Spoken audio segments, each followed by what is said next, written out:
เอาสวัสดีพี่น้องสวัสดีFCแดกแพงเมื่อทุกคนเอามื้อนี้กามาพบกับพะวงได้ออกมาให้บรรณามาสิเกี่ยวเข้าพี่น้องเอ้ยนี่ฮอดเวลาทำการเก็บกู้แล้วข้าวนาก็กำลังสุกเหลืองเต็มทงพี่น้องเอ้ยนี่มื้อนี้การท้องฟ้าแจ่มใสดีเห็นแดดตั้งแต่เช้าเพราะว่า2-3มื้อก่อนให้กับฝนตกแล้วมามื้อนี้กะแดดแจ้งแล้วเด้อพี่น้องเอ้ยมาน้ำกันมินี่นะเกี่ยวเข้าน้ำกันเด้อดิถึงฤดูการเก็บเกี่ยวแล้วเข้านาก็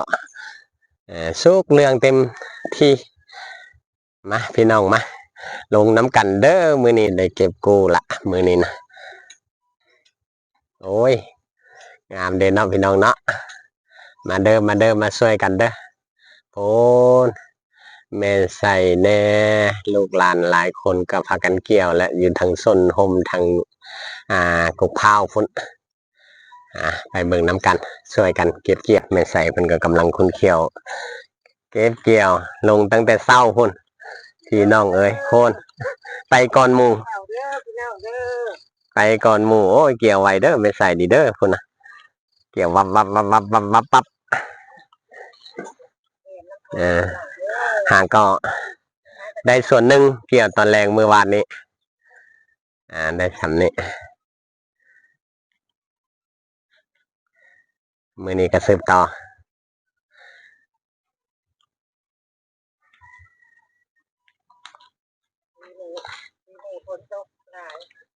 ฝนตกดีปีนี้นะ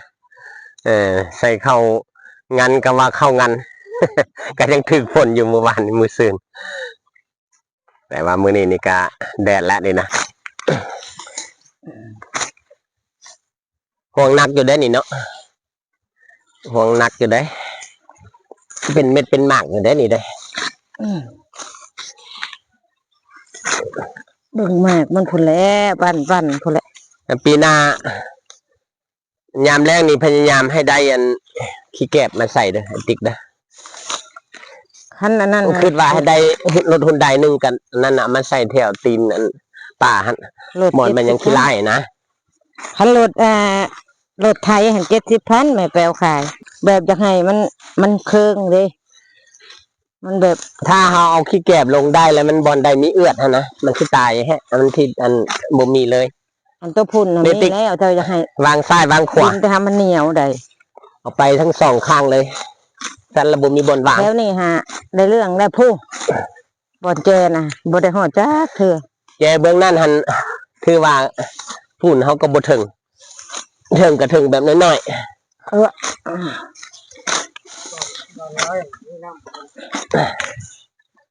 เฮาใส่แต่ยามแรงพุ่นเลย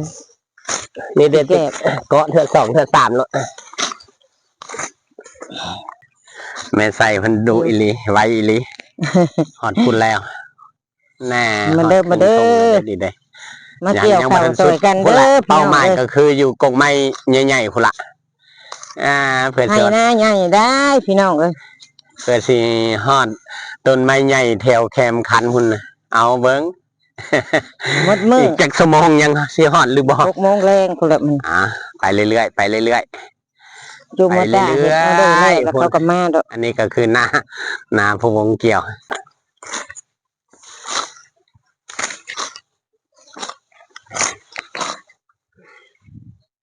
ไปปั่นข้าวเด้อบ่ได้ใส่อันรถเกี่ยวบ่ทันมีรถใส่มือก่อนอีกหลายเดือนหลายปีพุ่นละบางบ่อนเขาเจ้าก็ใส่รถเกี่ยว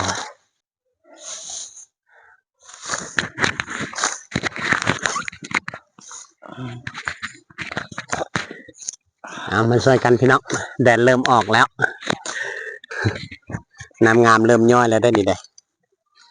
น้ำงามเริ่มย่อยแล้วเด้อพี่น้องเด้อหิมะมาช่วยกันคน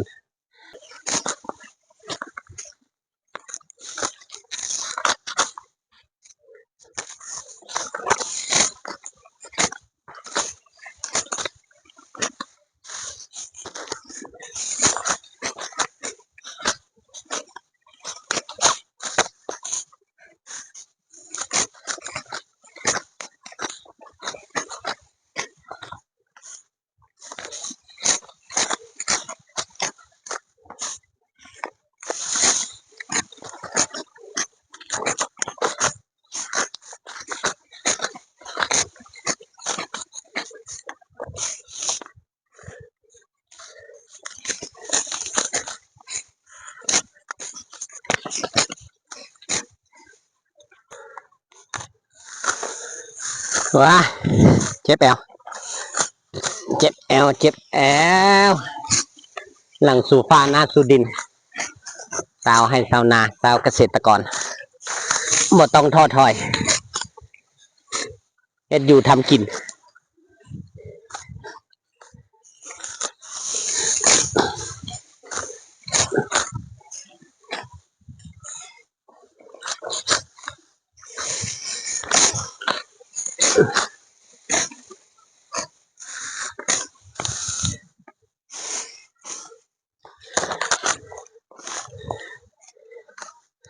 เอาให้ชาวนาดั้งเดิม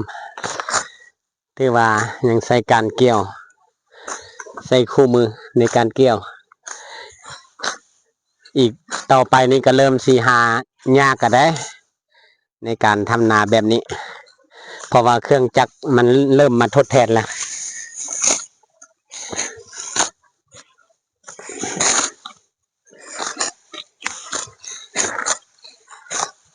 แต่กี้แต่เก่ากันมี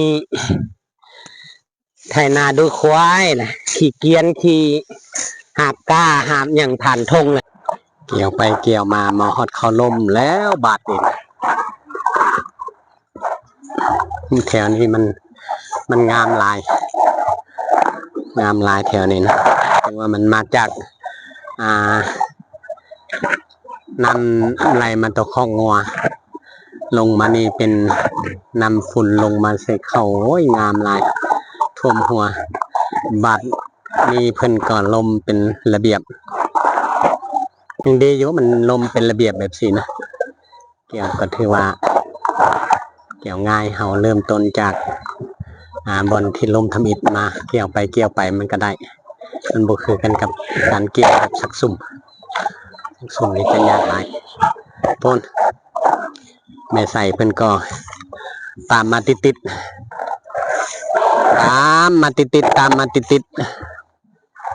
คน เป็นอะไร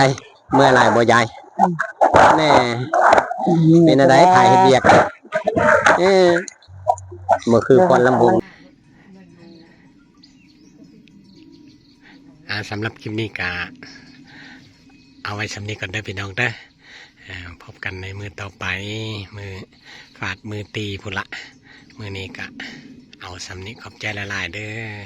ที่ให้เกียรติติดตามแต่ต้นจนจบ